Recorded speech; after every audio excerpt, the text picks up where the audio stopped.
The Oak Room is one of everyone's favorite places. It's usually the first place they come to, and it's the last before they leave. It works for our guests who stay overnight. The neighborhood has come to love this place and call it their own private lounge. Our signature drink is Pim's, a very British cocktail. Curly has two distinct impressions on people. The first is oftentimes he startles people, even creeps them out a little bit, but the truth is after a drink or two, people come to fall in love with him, and there are more photographs of our visitors with Curly than with any other staff member.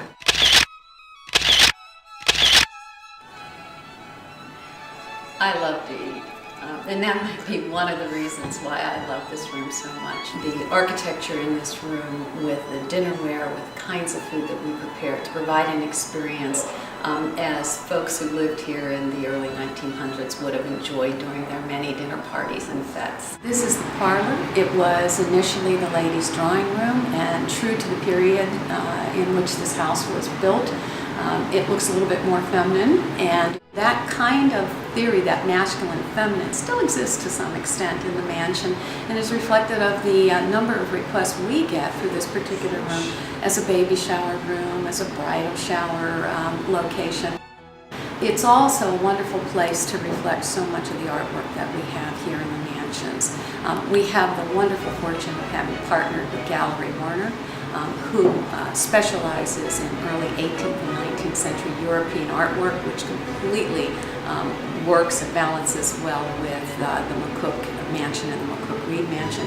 3 full floors of very dynamic artwork, mostly the European, as I've discussed, but also we have a good showing of Pittsburgh-based artwork and artists as well. This really is one of my favorite rooms. It's not the largest. It is a beautiful one-room suite. It's very cozy. We have not only fireplaces in every one of the public rooms downstairs, but many of the individual guest rooms have them as well.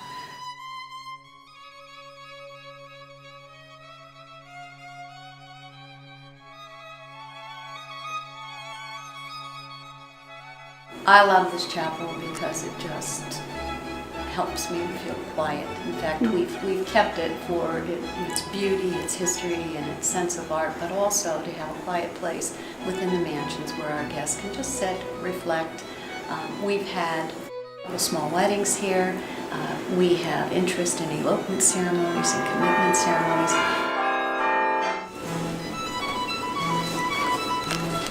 Our wine cellar is an alternate to the Oak Room upstairs. If we have a private event up there, guests in the hotel can come down here, or they may just want to be here because it's a little bit different and a little bit more cozy. This is the original wine cellar that the McCooks had built into the mansion. Again, it was indicative of the time. If you look at these 2 hinges, they're from the original wine cellar door, which is this big, heavy oak door that is part of the restoration process. For obvious reasons, we needed a different kind of door with a lock on it, but when it does return, we're going to hang it in the alternate direction so that everyone will get a real feel of what the original wine cellar did look like. The library is where everyone comes to relax. Sunday morning, this is a favorite place to get up from breakfast, come on over, grab a paper, bring your coffee, or have our butlers bring you a fresh cup of coffee or espresso and just sit and relax. Not surprisingly, when we have events, oftentimes this is the room where folks come for desserts and coffees and after-dinner drinks. One of my favorite ways to describe the mansions is that it's grand but intimate.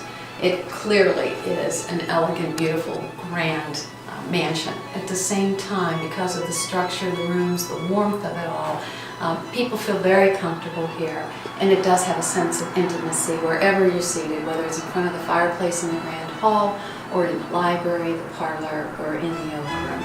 We want people who visit us to feel as though they're visiting the beautiful home of a good friend and have that sense of warmth and comfort when they visit us and not want to leave.